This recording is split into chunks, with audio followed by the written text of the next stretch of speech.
think it's terrifying and terrible, and I hope they find him.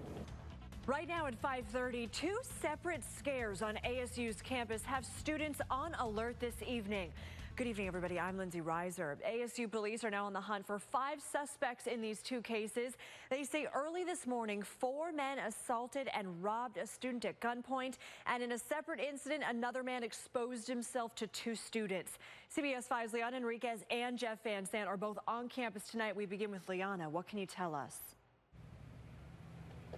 Yeah, we're here at the Hacienda dorms, and here at this entrance, that's where ASU police tell us that this assault happened. Now, I actually spoke with the guy that says he's the victim's roommate, but first, let me tell you what information we know so far. Now, ASU police tells us that about 1 this morning, that 4 suspects wearing dark hoodies and masks entered the Hacienda B building and assaulted a male student with a bat and robbed him at gunpoint. However, we were just informed by police that that gun was recovered and found to be an airsoft gun.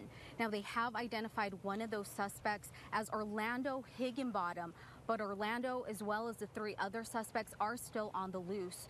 We spoke with some student residents, and as I mentioned, one of those students says he's the victim's roommate, and because of that, we agreed not to show his face.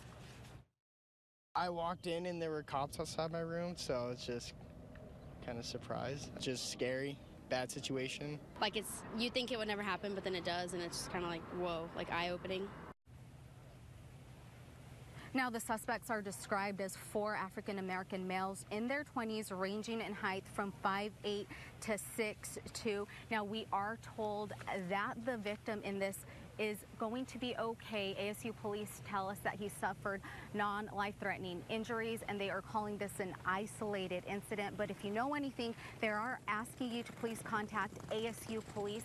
Now, unfortunately, this wasn't the only incident on ASU to happen in the last 24 hours. Jeff Van Sant is also here on campus with another situation where we're hearing that a male exposed himself to a couple students. Jeff, what's going on with that? Yeah, the incident allegedly happened here at this dorm building right behind me. This is right along East University Drive. So this happened possibly around 10 a.m. yesterday. A man exposed himself to 2 students on the 3rd floor of the Tooker House. Of course, this is on the ASU campus here in Tempe. The suspect is described as white, possibly 18 to 20 years old, 6 foot with a medium build with short brown hair. ASU police are reminding students to keep their dorm rooms locked, even when they're just right down the hall. And if you have any information about this incident, you're asked to call ASU police. Back to you. It was just one loud, like, and that was it. It was just quiet after that. We have an update to a story we brought you as breaking news last night at 10. The search is on for the gunman who shot and killed a man at an apartment complex. This is near 44th Avenue and Indian School. The victim has been identified as 35-year-old Salim Richards. At this point, police haven't identified a suspect. If you know anything, call Silent Witness at 480-WITNESS.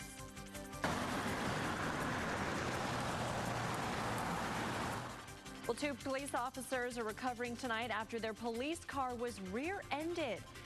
This happened while they were investigating an unrelated crash. It happened near 26th Avenue and Bethany Home Road early this morning. Now, the driver was arrested on the scene because these officers say they noticed signs of impairment. The 2 officers were taken to the hospital but will be okay. Phoenix firefighters spent part of the morning battling a fire at a home that's under construction. It happened overnight near Indian School and 17th Street, and dozens of firefighters put out this fire. The good news here, nobody was hurt. Ashley DiMartino joining us now, and yesterday the headline was record-breaking heat. Did we break any records today? We got very close to the one this afternoon, but we've also been dealing with some very strong winds in northern Arizona because of the weather maker that is just to the north of us. So our winds out of the west-northwest have been strong throughout the day, and they're going to continue to kind of calm this evening and then pick up a little bit as we head into tomorrow afternoon as well. So our current wind gusts in the area that we're really watching, Grand Canyon down through Kingman, are sitting at 28 in Kingman and 30 miles an hour in the Grand Canyon. Again, that's wind gusts that we're seeing. So we do have that wind advisory in place. This goes until 8 p.m. for that area because of those very strong winds. We will take a look at what you can expect for your afternoon temperatures coming up in your 7-day forecast.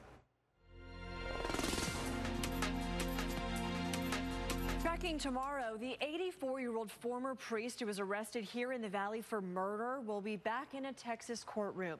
John Fight is accused of killing a 25-year-old second-grade teacher back in 1960. Well, it took decades for Fight to be finally charged, but he was long suspected of being involved. He was arrested in Scottsdale last year and then was extradited to Texas. Prosecutors say they expect to call witnesses through Tuesday. Well, you may remember this police body cam footage after former South Carolina officer Michael Slager pulled over Walter Scott for a broken brake light in April 2015. Well, Scott tried to flee the scene and Slager shot him 5 times. Slager pleaded guilty in federal court to violating Scott's civil rights by using excessive force. His sentencing will begin tomorrow and is expected to last a couple of days. And the trial of a former Mesa police officer charged with murder is coming to a close. Mitch Brailsford is expected to be in court tomorrow. Last week, Brailsford took the stand in his own defense. And prosecutors also tried one last time to convince jurors that the on-duty shooting of an unarmed man was not justified. Closing arguments are scheduled for Tuesday. Well, in the world of sports, it's Selection Day, the day when college football teams find out which bowl game they're in. So where's ASU going and who's playing in the Fiesta Bowl? Tim Ring is in the newsroom with more on those details.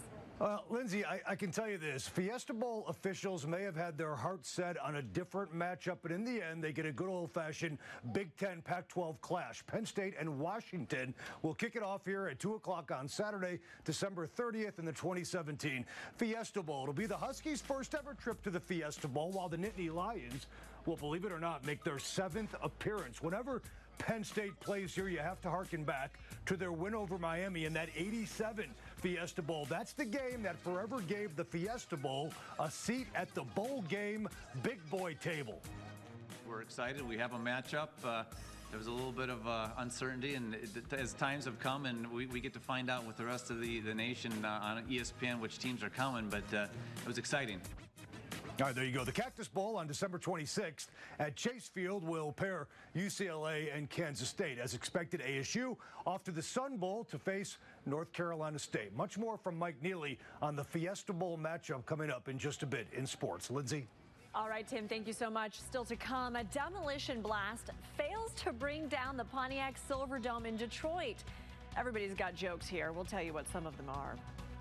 No matter who you are, you have someone that cares about you.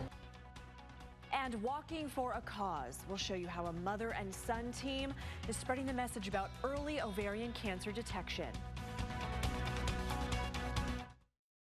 Brought to you by More Furniture for Less. Great selection, guaranteed low prices, same-day delivery. La Mesa RV's huge inventory and everyday low prices saves you money. A new Winnebago Trend is discounted over $32,000. Now $64,998 with a payment of just $343 per month. Everyday low prices at La Mesa RV in Phoenix and Mesa. It's the final closeout going on right now at Chapman Chevrolet. Now for a limited time, get 0% financing for 72 months on a huge selection of Cruise, Malibu, Spark, Trax, and more. Just announced. Employee pricing is back on our most popular models like Silverado Crew Cabs, now $8,800 off MSRP. But hurry, when these 2017s are gone, they're gone. Only at Chapman Chevrolet, serving the Valley with friendly service since 1966. Online at chapmanchevy.com.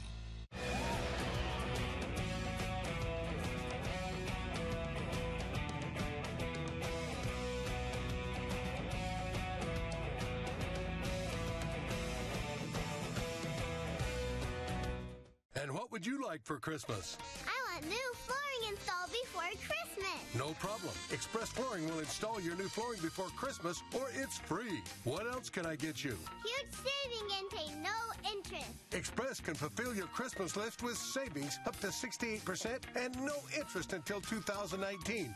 Anything else? How about my two-friend tea? Ho, ho, ho, ho, ho. Express Flooring is the best. Call 800-EXPRESS. Hi, I'm Paige Sporanic. I wouldn't dream of buying a new outfit without having it perfectly fit. The perfect fit is even more important with golf clubs. That's why PXG clubs are always custom fitted. Doesn't make a difference? Watch this. I picked up 15 yards. Kaboom, baby! PXG, nobody makes golf clubs the way we do, period. Joe made sure I knew exactly what was happening. It was great to know someone was on my side fighting for me.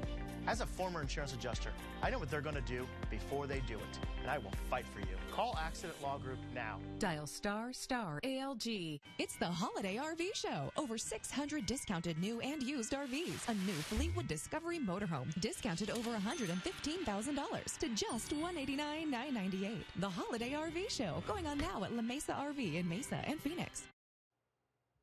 Well, the Pontiac Silverdome in Michigan was scheduled for implosion this morning, but things didn't really go exactly as planned. Take a look. Now, it began with a familiar scene. A series of bright flashes went around the condemned stadium. You can see there dozens of plumes of smoke, but then nothing. The smoke cleared and Detroit's famed Silverdome is still standing. Well, social media users just couldn't help themselves. They couldn't wait for official word on what happened to start poking a little fun at the stadium that's still there. So as the dust around the stadium settled, one Twitter user wrote, "We're 10 minutes post-explosion and the Silverdome is still standing. The place must be waiting until the fourth quarter to actually implode." Another user said, "Fitting end for the Silverdome. Even the walls are afraid to cross the goal line." Ouch. The 82,000-seat stadium was home to the Detroit Lions from 1975 to 2001. Before that, the Detroit Pistons from 1978 to 1988. So who are you, Jacob Marley? You've got a lot of chains on. No, I'm Michael Flynn, the ghost of Witness Flipped. Well, ghosts of President Donald Trump's past. Saturday Night Live's take on A Christmas Carol coming up.